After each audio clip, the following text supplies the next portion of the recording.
বুকে এইখানে নিয়ে বললো তোমার সাথে আমার আর দেখা হবে না। মাহারিন যখন মৃত্যু যন্ত্রণায় ছটফট করছিলেন তখন তার স্বামী মনসুর হেলাল কান্নাজড়িতে কণ্ঠে জিজ্ঞেস করেছিলেন, তুমি একবার নিজের 2 সন্তানের কথা ভাবলে না কেন?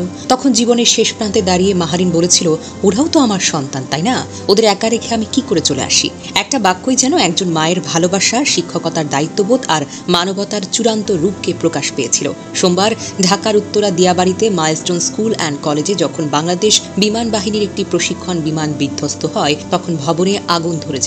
ঘটনা ঘটে স্কুল ছুটির মাত্র 10 মিনিট আগে, যখন অনেক শিক্ষার্থী তখনও ক্লাসে ছিল। সে আগুনের মধ্যে প্রথমে একাধিক শিক্ষার্থীকে জীবনের ঝুঁকি নিয়ে উদ্ধার করেন সাহসী শিক্ষিকা মাহিরিন চৌধুরী।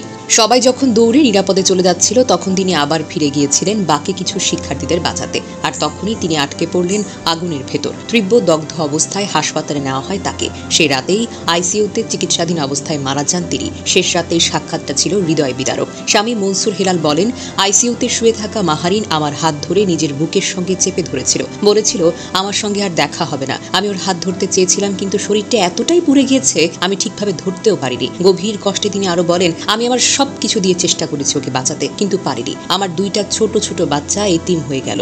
মাহিরিন শুধু একজন মা নন, ছিলেন এক আদর্শ শিক্ষিকা, ছিলেন মহান আত্মা। নিজের সন্তানদের কথা চিন্তা না করে তিনি ঝাঁপিয়ে পড়েছেন অন্যদের সন্তানকে বাঁচাতে। শেষ সময়ে বলেছিলেন, আমার বাচ্চারা চোখের সামনে পুড়ছিল, আমি কি করে চুপ করে থাকি বলতো? যাদের বাঁচিয়েছি তারাও তো আমার সন্তান।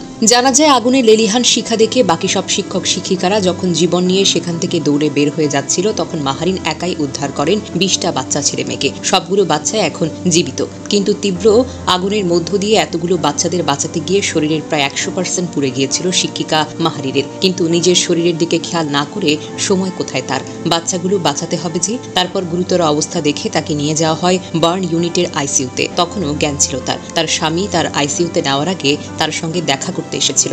তখন মাহারিন অসহায় সুরে বলেছিল, আমার ডান হাতটা একটু শক্ত করে ধরো তো। স্বামী হেলাল মাহারিনের হাতটা ধরতে পারছিলেন না, কারণ মাহারিনের পুরো হাতটাই পোড়া। মাহারিন আবারও করুণ সুরে বলে, তোমার সাথে আমার আর দেখা হবে না, তুমি আমার বাচ্চাদের দেখে রেখো। স্বামী হেলাল কিছুটা অভিমানের সুরে বলেছিল, তুমি আমাদের বাচ্চাদেরকে এতিম করে চলে গেলে?